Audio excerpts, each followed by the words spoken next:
दोस्तों नमस्कार। 4PM गुजरात पर और 4PM न्यूज नेटवर्क पर आप सभी का बहुत बहुत स्वागत है। मैं हूं आप ही का दोस्त मयूर जानी। आज जो है ना, इस मुद्दे पे बात करने का मन हुआ कि अब ये वोट ऑन अकाउंट बजट पेश हुआ। जब चुनाव सर्वे होता है तो फिर वो वोट ऑन अकाउंट होता है, वो प्रॉपर बजट नहीं होता है। वो इंटरिम बजट कहें आप इसको या वोट ऑन अकाउंट कहें, वो उस तरह का बजट होता है। लेकिन उसकी भी वैल्यू बड़ी होती है, उसका महत्व बड़ा होता है, क्योंकि वो ये दर्शाता है कि अगर वो सरकार जो ये वोट ऑन अकाउंट पेश कर रही है, अगर वही फिर से सत्ता में आ गई तो फिर क्या करेगी। तो वो उसका एक प्रतिबिंब होता है, इसलिए वो महत्वपूर्ण होता है। तो हमने सोचा कि इस पूरे बजट को, क्योंकि मेरी अपनी खुद की क्षमता अर्थशास्त्र में बहुत बहुत कम है। जैसे मैं कल के प्रोग्राम में कह चुका था कि मैं अपने घर का खुद का बजट ठीक से संभाल नहीं पाता हूँ, ठीक है। लेकिन पत्रकार होने के नाते और 20-25 बजट कवर कर चुके हैं, तो इसके नाते कुछ थोड़ी मेरी एक समझ बनी हुई है कि क्या होता है, कैसे होता है। पर फिर भी हमने सोचा कि यार, हम जो है ना, कोशिश करते हैं कि इस क्षेत्र के, अर्थशास्त्र के, इस देश में जो कुछ कुछ लोग हैं जो एक्सपर्ट हैं, जो निष्णात हैं, जो तज्ञ हैं, जो जानकार लोग हैं, उनमें से किसी एक के साथ संवाद किया जाए। क्योंकि कुछ लोग तो ये कह रहे हैं कि ये तो निर्मला जी का सीताराम बजो वाला बजट है। प्रधानमंत्री ये कह रहे हैं कि ये तो देश के निर्माण का बजट है। हमको सवाल ये हुआ भाई साहब कि 10वां बजट देश के निर्माण का कैसे हो सकता है। देश के निर्माण का बजट तो वो हो सकता है जब आप पहली बार सत्ता में आए, और जब पहला आपका बजट आया तो वो बजट जो है वो देश के निर्माण का हो सकता है, क्योंकि आपके हाथ में देश की बागडोर आई। भाई, आपके हाथ में जब देश की बागडोर आती है, तभी तो आप देश के निर्माण का बजट कर सकते हैं, प्रस्तुत कर सकते हैं। तो वो पहला क्यों नहीं और 10वां क्यों, ये भी हमारे मन में सवाल हुआ। तो हमने सोचा कि हम जो है इस क्षेत्र के जो अत्यधिक तज्ञ हैं, जो एक्सपर्ट हैं, जो निष्णात हैं, जिनके नाम की पूरे देश में एक बार जो है दुहाई दी जाती है, कुछ लोग हैं, उनमें से वो भी एक हैं। वो है डॉक्टर जय नारायण व्यास साहब। गुजरात में मोदी जब सरकार चलती थी तब उसके वो कैबिनेट मंत्री रह चुके हैं। पर वो मल्टी टैलेंटेड व्यक्ति हैं। वो अच्छे इंजीनियर भी हैं, वो बहुत अच्छे लेखक भी हैं, वो बहुत अच्छे इंडियन माइथोलॉजी के जानकार भी हैं, और वो बहुत अच्छे जो है वो टेक्नोक्रेट भी हैं, और उसके साथ साथ वो बहुत अच्छे अर्थशास्त्री भी हैं। अगर आपको पता ना हो तो मैं बता दूं कि गुजरात में जब भी बजट की चर्चा होती है तो सबसे पहली प्रतिक्रिया जो है वो डॉक्टर जय नारायण व्यास की ली जाती है, गुजरात के सभी मीडियाओं के द्वारा। तो ऐसे एक्सपर्ट व्यक्ति के साथ हमने सोचा कि हम बात करें आज, और ये समझने की कोशिश करें कि जो इंटरिम बजट जो निर्मला सीतारामन जी ने पेश किया है, इस बजट का मायने क्या है, इसका मतलब क्या है, इस देश पर उस बजट का इम्पैक्ट क्या है। और ये बजट जो है, जो कि वोट ऑन अकाउंट है, जो इंटरिम बजट है, उस बजट से इस देश को हासिल क्या हो सकता है, वो समझने की कोशिश हम आज उनसे करने वाले हैं। तो मैं जो है उनको अपने साथ जोड़ रहा हूं ताकि आप सब सुन पाए, समझ पाए।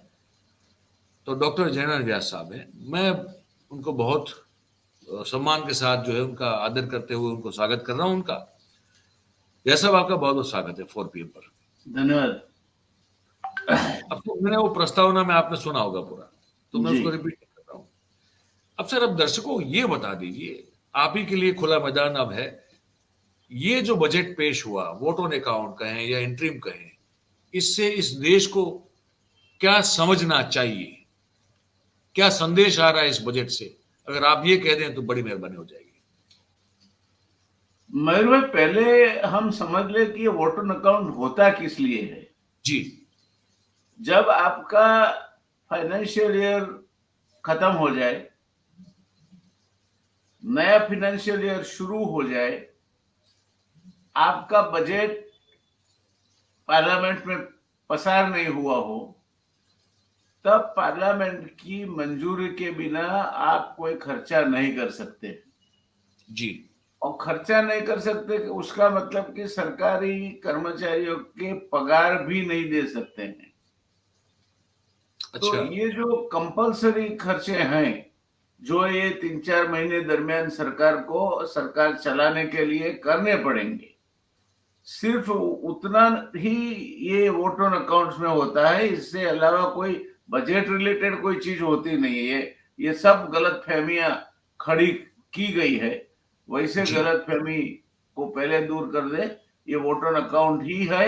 और वोट ऑन अकाउंट की मर्यादा ये है कि आपको जो कंपलसरी खर्चे करने हैं, जिसको पार्लियामेंट की मंजूरी नहीं मिल चुकी है, क्योंकि बजट पूर्ण बजट नहीं पसार हुआ है, तो जो सरकार की जो कामगिरी है, उसके जो कंपलसरी खर्च है, वो रुक ना जाए, कर्मचारियों की सैलरी वगैरह रुक ना जाए, इसके लिए ये वोट ऑन अकाउंट्स होता है। तो एक तो जी। बजट नहीं है। दूसरी बात कि बजट है तो फिर बजट के कुछ अंग भी होने चाहिए, है ही नहीं पहले तो, मगर होने चाहिए। आप अपने घर का बजट लिखेंगे तो पहले लिखेंगे कि आय इतनी होगी, फिर लिखेंगे खर्चा इतना होगा, किन किन आइटम पे होगा, फिर आय और खर्चे के मिलाकर लिखेंगे कि आय के ऊपर खर्चा इतना कम है तो इतना मुनाफा या बचाव रहेगा, ज्यादा है तो इतना घटा रहेगा। ये बजट का एक बहुत बहुत प्राइमरी स्टोर किसी चौथे स्टैंडर्ड के बच्चे को समझाने का है, तो ये बजट की समझ है। तो ये बजट कहाँ से हुआ? आपने न तो कोई इसका एक्सपेंडिचर की बात की, न तो आपने कोई बजट के उसकी बात की, न आप क्यों कैसे कहाँ से आएंगे पैसे उसकी बात करते हैं, न कहाँ खर्चेंगे उसकी बात करते हैं। कोई एक जगह पे कहीं कोई आपको कोई चाबी या ताला नहीं मिलेगा। जी। और जो भी बोला गया वो आपने सुन लिया और समझ लिया और बात पूरी हो गई। और इसको सदी का ये बजट प्रधानमंत्री से बताते हैं। तो एक बात तो ये है मयूर भाई जी। कि ये बजट जब आने वाला होता है, तब बजट के इर्द गिर्द कोई जाहिरात पार्लियामेंट के बाहर नहीं की जा सकती। तो ये वोट ऑन अकाउंट आने वाला था, या आप इसको बजट कहो, इंटीरियम बजट कहो, जो भी को आने वाला था, उसके पहले ही प्रधानमंत्री जी ने तो ये मोदी की गारंटी जाहिर कर दी थी कि मैं 80 करोड़ लोगों को 5 केजी गेहूं 5 साल के लिए और दूंगा, ये मेरी गारंटी है। तो ये तो वायोलेशन है कोड ऑफ कंडक्ट का। इसके लिए आपके ऊपर विशेषाधिकार लगा दिया जा सकता है, अगर आप नियम के मुताबिक काम करते हो तो। मगर नियम को तो हमने ताक पर रख दिए हैं। तो पर ये सर ये विशेषाधिकार कौन लगाएगा? विशेषाधिकार पार्लियामेंट लगाएगी। पार्लियामेंट कहाँ कुछ कर रही है सर? कम से कम उसकी मुंह तो ला सकते हैं। हम भी चिमन भाई पटेल की जब सरकार थी तब हम माइनॉरिटी में थे, मेजोरिटी उनकी थी, मगर हम ये विशेषाधिकार भंग की बात तो ला सकते थे। उसके लिए तो 11 लोग चाहिए। तो आप ये कह रहे हैं कि विपक्ष इससे भी चूक रहा है? इससे भी चुक रहा है, मगर विपक्ष को मौका कहाँ मिल रहा है? आपने टेक्निकली इसको बजट ही नहीं कहा है, ये बजट नहीं है। जी। तो फिर विशेषाधिकार भंग कहाँ हुआ? और बजट के बाहर प्रधानमंत्री जी तो जाहिरात करके बैठे हैं, एक बात। दूसरी बात यह है कि आप ऐसी कोई भी जाहिरात वोट ऑन अकाउंट पे नहीं कर सकते जो आने वाली सरकार को अपनी नीतियों से या अपने जो खर्चे करने का जो प्रायोरिटीज है उससे रोके रखे, बाध्य रखे। जी। हमें मान के चलते हैं कि यही सरकार आएगी, मगर अगर ये सरकार नहीं आती, और ये सरकार ने कुछ योजनाएं जाहिर की है जो अब आने वाली सरकार का अधिकार था, तो आप उनका अधिकार छीन लेते हैं, तो ये भी ठीक नहीं है। तो ये कुल मिला के ये जो निर्मला सीतारामन ने किया है वो कुछ जी। नहीं है बिना एंड के। वो एक गाना आता था, बिन ताले की चाबी लेकर फिरते मारे मारे, ये है राजा ये है राना दोनों मिलके गए गाना ओ हसीना, ऐसा हाल है। ये बिन ताले की चाबी लेके फिरते हैं मारे मारे, और सब वो उस्त्राडम च गृहे लग्न गर्दभा शांति पाठका परस्पर प्रशंसन्ते अहो अरे रूपम अहो धनी। तो प्रधानमंत्री अवरूपम जी कहते हैं अवध्वनि। ये सदी का बजट विकास का बजट है, बजट ही नहीं है।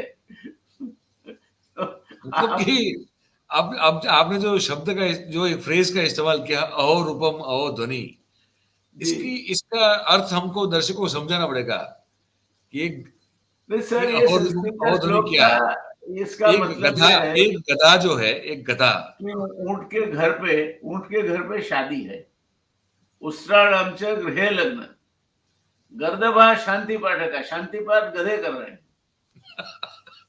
तो अब दोनों एक दूसरे की प्रशंसा करते हैं।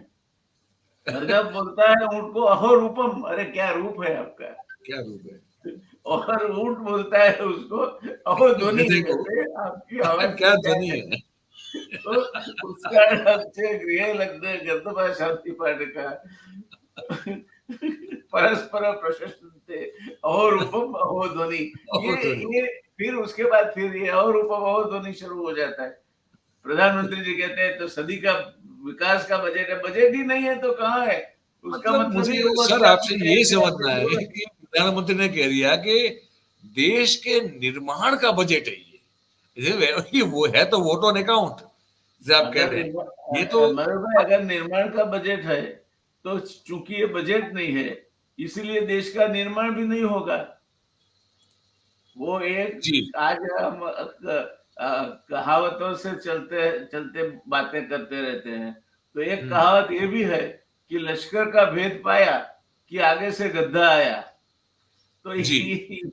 ये निर्माण कहाँ से होगा, बजट कहाँ है। आपको न तो आप टैक्स कितने आएंगे उसकी उसका ब्यौरा रजू करते हैं, न 42% वो फाइनेंस कमीशन ने जो राज्यों को दिए वो पैसे उनको क्या मिलेंगे उसकी बात करते हो, न आपका ऋण कितना है उसकी बात करते हो, न उस पे आपको सूद की लायबिलिटी कितनी है उसकी बात करते हो, आपकी जो जन कल्याण की योजना है उसकी बात करते हैं। वो तो है नहीं, कुछ बजट किस चीज का कहाँ है, एक तो बताइए मुझे जो एलिमेंट बजट की व्याख्या में स्थान पा सके। ऐसा कोई एलिमेंट है नहीं, इसको बजट बजट करके कूट मारा है। Actually this is simply vote on account required to fulfil the formality कि ये बजट जब तक नया नहीं आता तब तक ये सरकार खर्चा जो जो जो कंपलसरी एक्सपेंसेस है वो भी कंपलसरी एक्सपेंसेस, नए खर्चे नहीं, कंपलसरी एक्सपेंसेस है, सैलरीज है, कोई ट्रांसपोर्ट का खर्चा है, ये है वो कर सके। इसकी मंजूरी लेने के लिए ये वोट ऑन अकाउंट्स आता है, ये कोई बजट थोड़ा है। अच्छा, एक आखिरी सवाल आपसे पूछना चाहता हूँ। आज तो गुजरात सरकार ने भी बजट पेश कर दिया। हाँ वो तो vote account vote on account नहीं है, वो तो बजट है। ना वो भी बजट नहीं है। अच्छा, वो कैसे बजट नहीं है। वो देखो तो भाई, गुजरात सरकार का बजट 5 तारीख को क्यों पेश होता है, अब तो आज हो क्योंकि गया फिर वो तो। क्योंकि केंद्र का बजट 1 तारीख को बजट वो प्रेजेंट होता है, बराबर। आगे केंद्र का बजट आता है, उसमें से आपको मालूम गिरता है कि आपको कितने पैसे मिलेंगे केंद्र से। So you know source of fund which will be available to you from the central government, finance जी। कमीशन ने जो दिया और शेयर्स मिले। अब आपको ये तो कोई मालूम कुछ मालूम नहीं है तो किस चीज का बजट बनाया आपने। अच्छा, हमने तो कल कल ये खबर बता दी कि ये ऐसा बस हुआ सर, ऐसा हुआ कि अंधा बांटे रेवड़ी फिर खुद को दे।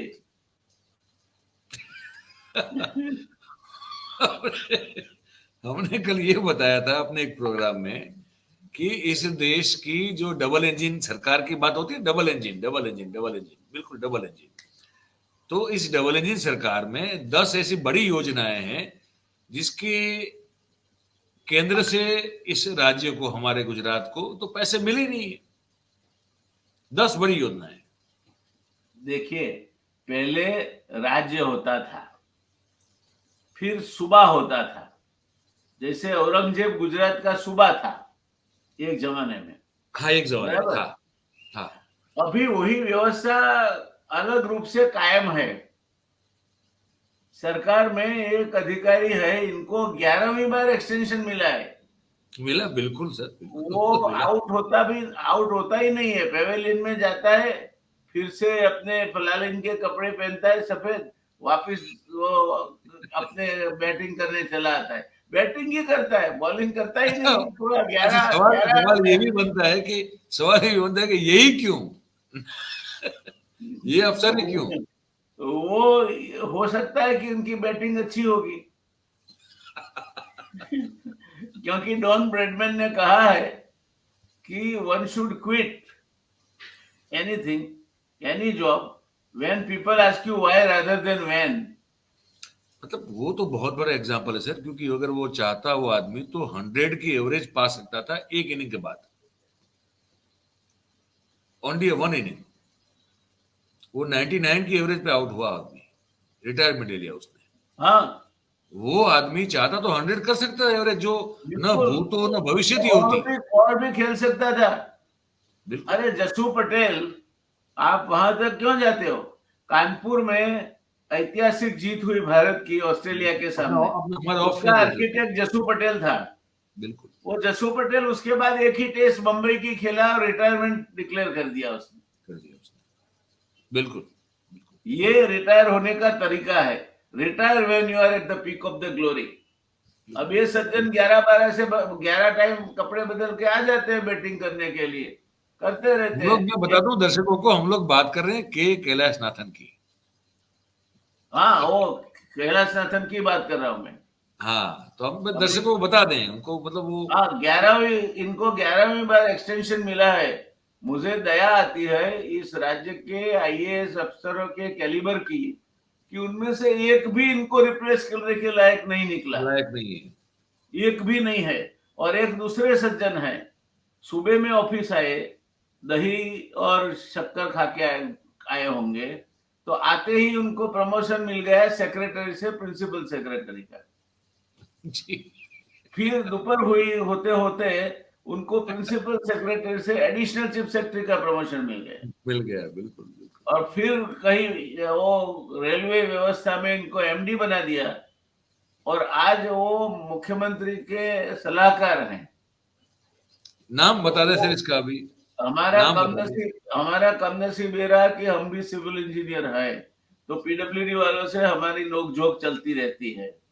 तो एक पीडब्ल्यूडी के सीनियर अफसर जो अभी तो रिटायर हो गए, इसलिए चिंता की बात नहीं, वो हमें वैसे ही हंसी मजाक में कहा करते थे कि सर, ये सज्जन जो है, he is an overrated engineer N underrated politician.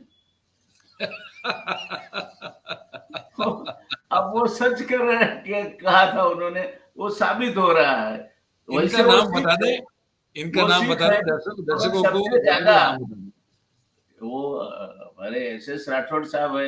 अब हाँ, राज्य के इतने महामहिम लोगों के नाम भी आपको मालूम मुख्यमंत्री नहीं के है। सलाहकार हैं, मुख्यमंत्री के सलाहकार हैं अभी। मुख्यमंत्री के सलाहकार के अलावा भी वो कई कई होते उनके उनके पास, और जिनकी एक ही तकलीफ है, हेल्थ अच्छी नहीं है ऐसा कहते हैं। तो मुख्यमंत्री के पास के खाते इतने वीक हैं कि बिना फिजिकली फिट होने के बावजूद भी, कैलाश नाथन तो शायद फिजिकली फिट है, मगर ये तो फिजिकली फिट नहीं, ऐसा बाहर लोग कहते हैं, वो खुद भी। वैसे आप देखो तो हमारे वहां हम जूलॉजी पढ़ते थे, तब एक शब्द आता था फाइलम मोल्युस्का। जी। फाइलम मोल्युस्का का गुजराती होता है मृदुकाय। मृदु का है। हाँ, जी। वो फ्रॉग जो है उसको राना टिग्रिना बोलते थे। फाइलम मोल्युस्का, सब फाइलम वर्टिब्रेटा। तो उसको मृदुकाय बोलते थे, तो कई लोग मृदुकाय होते हैं। तो ये सज्जन वो फाइलम मोलस्का वाले हैं। तो ये चलता रहता है। अब सरकार चलाना कोई मुश्किल बात नहीं रही सर। बड़ी गजब की बात कर रहे हैं सर आप, बड़े गजब का अद्भुत कटाक्ष कर रहे हैं सर आप। और मैं उम्मीद करता हूं कि हमारे जो दर्शक है इसको समझ पा रहे हैं, क्योंकि यही है वास्तविकता आज की। नहीं, वोट मेरी ऑन एक ही अकाउंट का प्रश्न बजट। है, एक ही प्रश्न है, आप इनको भी पूछ लीजिए कि आपने बजट वो जो तय किया, उसमें केंद्र सरकार के पास से पैसे कितने आने वाले हैं, कैसे आपने एज्यूम किया? सर आज तो बड़ा गजब ये हो गया कि सर आप तो सरकार में रहे हैं, आपको पता है कि सोशियो इकोनॉमिक सर्वे हर बार हर साल आता है, सामाजिक आर्थिक सर्वे। ये अच्छा हुआ आपने गुजराती किया। जब से सोशियो आया है ना, तब से लोग सोशियो को अलग बांटते हैं और इकोनॉमिक को अलग बांटते हैं। अच्छा, वो आज आया ही नहीं है, वो कल आया नहीं था। केंद्र सरकार ने उसका उसका कोई वो जो पुस्तिका आती है बड़ी मोटी सी आती है, बड़ी पढ़ने हाँ, लायक होती है, वो इकोनॉमिक इस बार सर्वे, आई नहीं है सर। वो आई ही इकोनॉमिक नहीं है। सर्वे हाँ, इकोनॉमिक सर्वे वो नहीं आया है। नहीं आएगा, कैसे आएगा सर? आ ही नहीं सकता। जो अगर इकोनॉमिक सर्वे आया होता तो बजट भी आता। यही बात है, यही बात है, यही बात है। चलिए, तो सर बहुत अच्छा तो लगा ये आपसे बात एक करके। एक एक प्रहसन काल है ये जिसमें प्रहसन काल है ये। जिसमें बिना बजट हुए वोट ऑन अकाउंट बजट बन जाता है। वित्त मंत्री की अरे इतना इतना बड़ा मजाक बना के रखा है इस देश का, इस देश के अर्थतंत्र का, हर चीज का।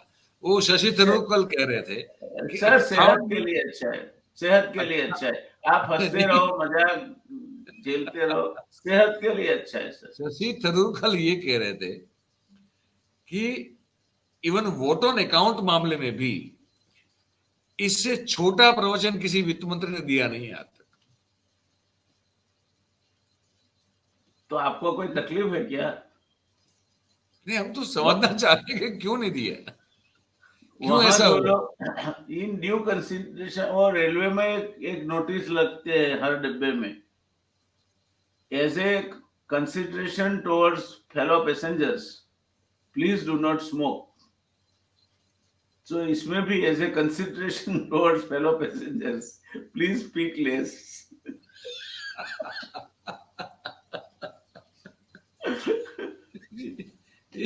ये मतलब कि सर देश में कॉमेडी ऑफ एरर्स चल रहा है। शेक्सपियर की भाषा में कहें तो ये कॉमेडी ऑफ एरर्स चल रहा है पूरा। मतलब कि इतना वाहियात मामला चल रहा है कि अब उसको देख के हंसने के अलावा कुछ कर नहीं सकते आप कुछ कर ही नहीं सकते। फिर भी मेरा देश आगे बढ़ रहा है, वो प्रगति कर रहा है। चलिए सर, बहुत बहुत धन्यवाद आपका कि आपने ये देश के निर्माण करने वाला जो वोट ऑन अकाउंट का बजट था उस पर आपने आपने वो हमसे बात बजट क्यों लगाते हो यार पीछे? वो बजट नहीं था। और कोई वोट ऑन अकाउंट देश का निर्माण नहीं करता, क्योंकि उसमें कंपलसरी एक्सपेंसेस के अलावा की। कोई एक्सपेंसेस को प्रधानमंत्री मंजूरी नहीं दी प्रधानमंत्री जाती। ने कहा प्रधानमंत्री ने कहा कि देश का निर्माण निर्माण करने वाला बजट ही ये। ये इनकी भावनाओं का प्रदर्शन है। We should not go, we should see his intention. देखो, बड़े लोगों के आशय देखो, इंटेंशंस देखो। प्रधानमंत्री का इंटेंशन अच्छा है कि देश का निर्माण अब 10 साल नहीं कर सके तो अब तो होना है, because law of probability says कि more number of times you miss the bull's eye, more are the chances that you will hit it. तो लॉ ऑफ ये प्रोबेबिलिटी की को अगर अप्लाई करे तो ये होगा जब बजट आएगा तब।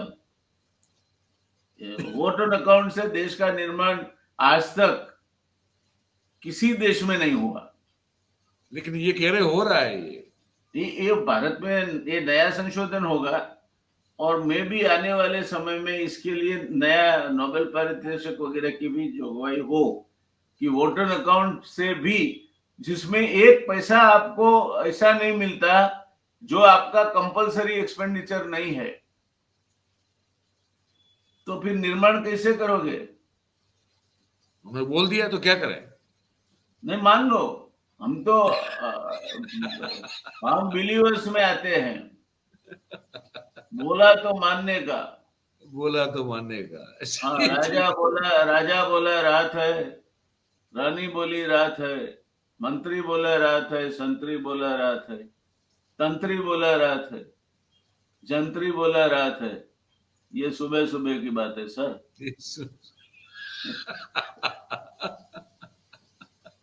चलिए सर, ये कॉमेडी ऑफ एरर्स जो है बड़ा बड़ा बड़ा बड़ा एक्चुअली हंसा रहा है हमको। तो मतलब पीड़ा भी है, दुख भी है, लेकिन बड़ी हंसी आ रही है, क्या करें।